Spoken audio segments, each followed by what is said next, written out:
नमस्कार दोस्तों, स्वागत है आप सभी का मिशन कोचिंग सेंटर में। स्टूडियो में बात करेंगे आपका एसके हेलमिंथेस के बारे में बात करेंगे। इसके पहले हम प्लेट हेलमिंथेस, प्रोटिस्टा, मोनेरा ये सब कर चुके हैं, ठीक है। तो हम यहाँ पर एसके हेलमिंथेस करेंगे, ठीक है। तो कह रहा है किसका मध्यस्थ पोषक नहीं होता है, तो किसका इनमें से है, तो राउंड वर्म जो है इसका मध्यस्थ पोषक नहीं होता है। बाकी आपका प्लाज्मोडियम है, ठीक है, प्लाज्मोडियम हो गया, टेप वर्म हो गया, ठीक है, और लीवर फ्लूक हो गया, ये सब आपके मध्यस्थ पोषक होता है। अगला सवाल पूछा जा रहा है कि किस परजीवी के लिए द्वितीयक पोषक की आवश्यकता नहीं होती है, तो एस्केरिस के लिए द्वितीयक पोषक की आवश्यकता नहीं होती है। टीनिया, फैसियोला, प्लाज्मोडियम ये सब होता है इनके लिए। मनुष्य के अंदर रहने वाले अंतः परजीवी में से निम्नलिखित में से कौन सा परजीवी पिंडज है? कौन सा इनमें से पिंडज हो जाता है? कौन सा इनमें से पिंडज हो जाता है? तो आपका ये हो जाता है वुचेरिया, ठीक है। कौन सा? वुचेरेरिया हो जाता है। कौन सा आपका पूछा जा रहा था? मनुष्य के अंदर रहने वाले अंतः परजीवी में से निम्नलिखित में से कौन सा परजीवी पिंडज है? तो ये आपका हो जाता है कौन सा? वुचेरिया हो जाता है, ठीक है।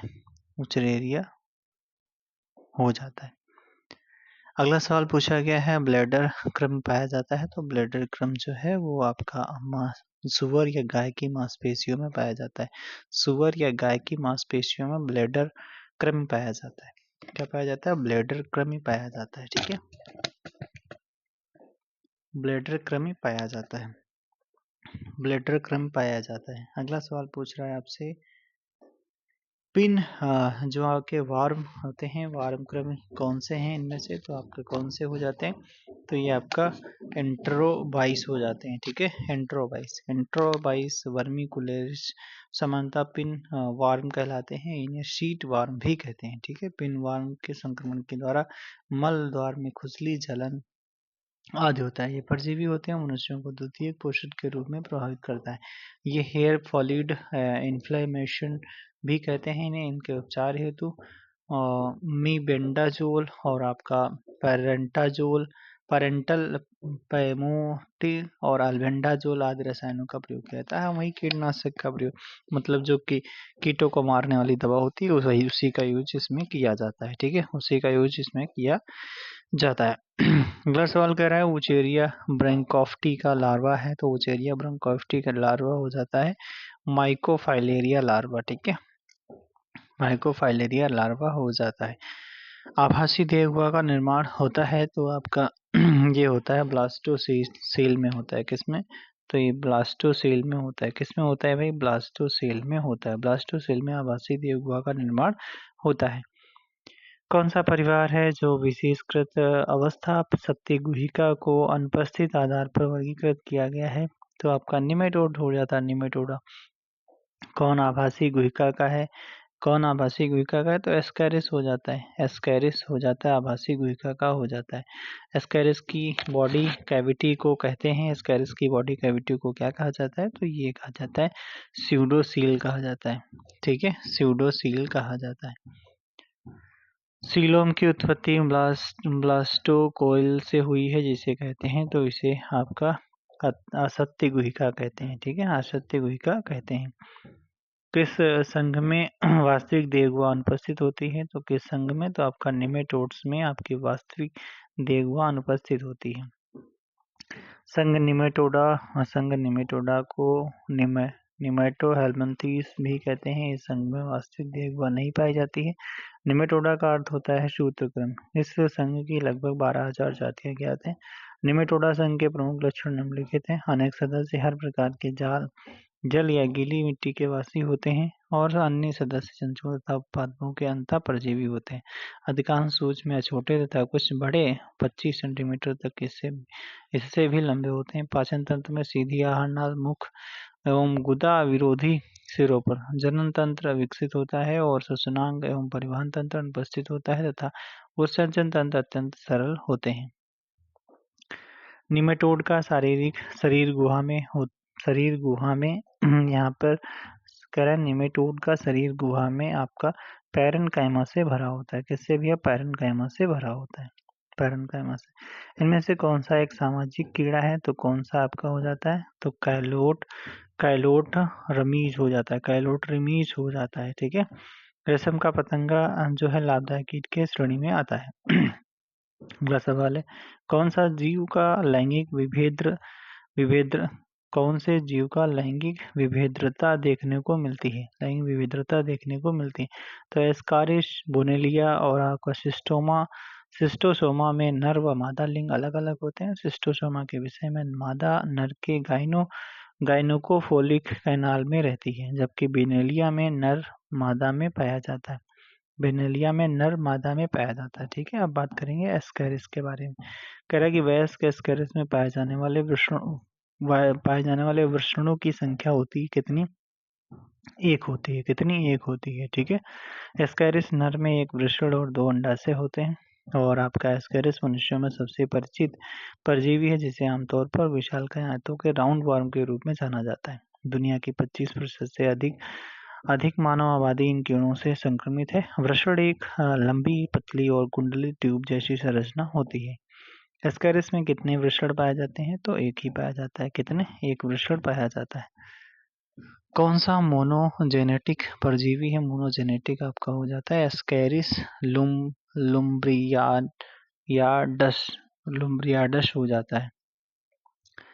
एस्केरिस सामान्यतः कहाँ पाया जाता है? नर में, मादा में, बच्चों में, ए और बी दोनों में। तो आपका ये नर और मादा दोनों में पाया जाता है, ठीक है। नर एस्केरिस मादा एस्केरिस से भिन्न होता है, क्योंकि इसमें होती है, क्या होती है? पीनियल स्पिक्यूल्स होता है, ठीक है। पीनियल स्पिक्यूल्स की वजह से ही भिन्न होता है।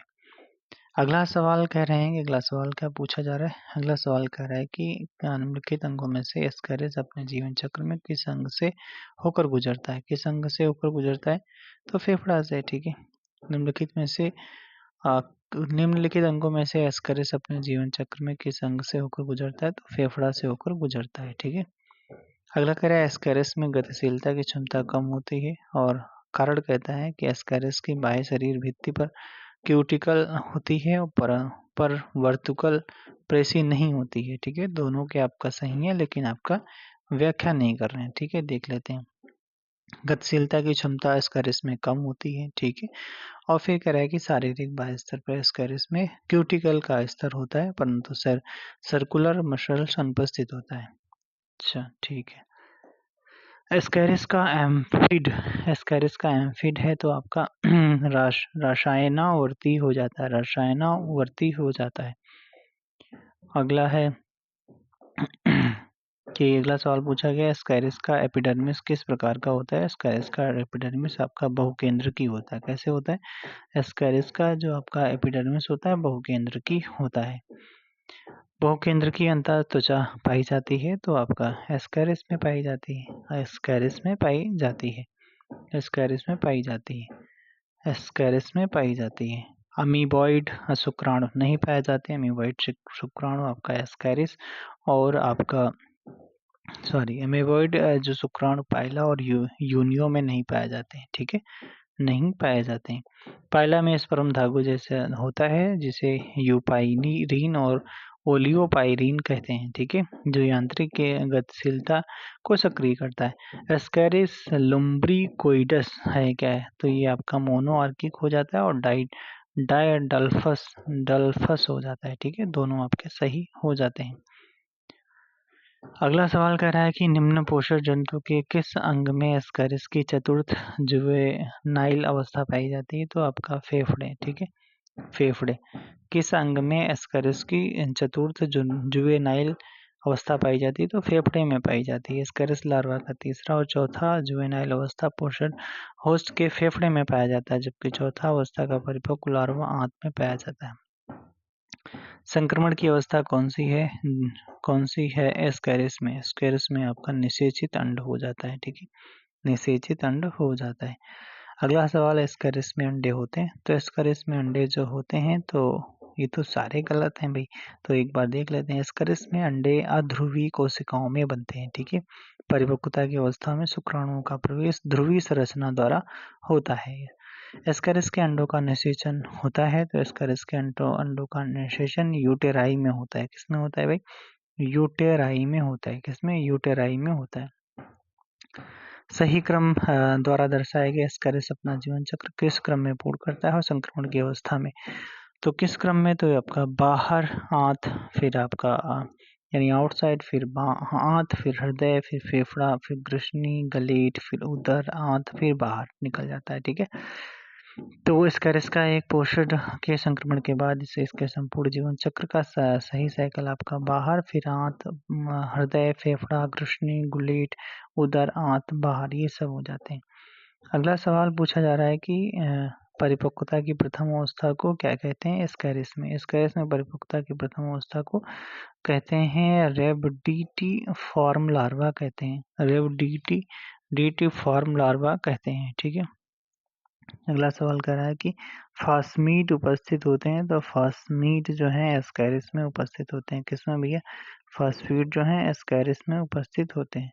एस्केरिस में उपस्थित होते हैं। फास्फीड जो है वो एस्केरिस में उपस्थित होते हैं। ठीक है, हाँ, कहाँ चला गया भाई? फास्फीड उपस्थित होते हैं तो एस्केरिस में उपस्थित होते हैं। फास्फीड एस्केरिस के शरीर में पार्श्व तरफ स्थित होता है या रसायनोवर्ती होता है जो रसायन के प्रति उद्दीपन प्राप्त करता है। लैंगिक द्विरूपता स्पष्ट दिखाई देती है। लैंगिक द्विरूपता स्पष्ट दिखाई देती है किसमें? एस्केरिस में ही दिखाई देती है। ठीक है, एस्केरिस में ही दिखाई देती है। एस्केरिस में उत्सर्जन अंग इस प्रकार का होता है। किस प्रकार का? तो भैया एस्केरिस में उत्सर्जन अंग एच प्रकार का होता है। ठीक है, इस प्रकार एच आकार के जैसा होता है। एस्केरिस में बहुत ही विशेष प्रकार का उत्सर्जन तंत्र होता है। इसमें इसके शरीर में फैली दो महीन अनुलंब उत्सर्जी नलिकाएं होती हैं। इनका पूरा उत्सर्जित तंत्र एच की आकृति का होता है। एस्केरिस या यह पूरा तंत्र केवल एक ही लंबी विशालकाय कोशिका का बना होता है जिसके कोशिका द्रव में सुर्गों के रूप में नलिकाएं बनती हैं। इन कोशिकाओं को रेनेट कोशिका भी कहते हैं। ठीक है, क्या कहते हैं? एस्केरिस में रेनेट कोशिकाएं होती हैं जो उत्सर्जी। एस्केरिस अमोनिया यूरिया का उत्सर्जन करता है, अर्थात यह एमिनोटोलिक और यूरियोटोलिक दोनों होता है। ठीक है, अमीनोटोलिक और यूरियोटोलिक दोनों होता है। चलिए, कह रहा है कि अमीबी शुक्राणु पाए जाते हैं। अमीबी शुक्राणु आपके एस्केरिस में पाए जाते हैं। रहेब्डिटी फॉर्म लार्वा किसके जीवन चक्र में बनता है? तो एस्केरिस में बनता है। ठीक है, जिसको गोलक्रम कहते हैं। अगला सवाल, एस्केरिस के जीवन चक्र में लार्वा अवस्था कौन सी हो जाती है? तो आपका ये हो जाती है रेब्डिटी फॉर्म लार्वा हो जाता है। ठीक है, रेब्डिटी फॉर्म। कौन एक जंतु द्विलिंगी है? तो आपका कौन सा? जोंक हो जाता है। जो है कैसा है? आपका द्विलिंगी हो जाता है। जोंक द्विलिंगी जंतु है, जबकि एस्केरिस शहद की मक्खी, घरेलू मक्खी एक लिंगी जंतु है। जोंक एनिलिडा संघ से संबंधित है जो तालाब, झीलों, नदियों में पाई जाती है। यह अपना भोजन जानवरों में खून चूसकर प्राप्त करती है। एस्केरिस की देह गुहा है। तो एस्केरिस की देह गुहा आपकी कूट गुहा होती है। ठीक है, स्यूडो कोइल होती है। तो इस कूट गुहा का निमोटोडा संघ के जंतुओं में पाई जाती है। देह भित्ति और आहार नाल के बीच भ्रूण की ब्लास्टोसील गुहा से उत्पन्न आभासी देह गुहा उपस्थित होती है। एस्केरिस की उत्सर्जी संरचना कैसी होती है? तो एस्केरिस में भाई साहब एच आकार की होती है। कैसी होती है? एच आकार की होती है। अगला सवाल देख लेते हैं। अगला सवाल करें, एस्केरिस की देह भित्ति में अनुलंब पेशी कोशिकाओं की कुल संख्या कितनी होती है? अनुलंब पेशी कोशिकाओं की कुल संख्या 600 होती है। कितनी? 600। एस्केरिस लंबा, पतला, नालवत तथा नालवत शरीर हल्का भूरा या गुलाबी सा होता है। मादा कुछ बड़ी 20 से 40 सेंटीमीटर तथा नर 15 से 30 सेंटीमीटर लंबा होता है जो मानव के आंत में परजीवी होता है। इसके एपिडर्मिस के नीचे एक गहरा पेशी स्तर होता है। इसमें विशेष प्रकार की अनुलंब पेशी कोशिकाएं शरीर की लंबाई में फैली होती हैं जिन्हें अनुलंब पेशी कोशिका कहते हैं, जिनकी संरचना 500 से 600 के मध्य होती है। सर्कुलर सेल अनुपस्थित होती है इनमें। एस्केरिस में प्रथम और अंतिम निर्मोचन में होता है। किसमें होता है? तो ये आंत में होता है, इंटेस्टाइन में होता है। एस्केरिस भ्रूण जब गैस्ट्रुला 5 से 6 दिन में लंबा होकर रेब्डिटी फॉर्म बन जाता है।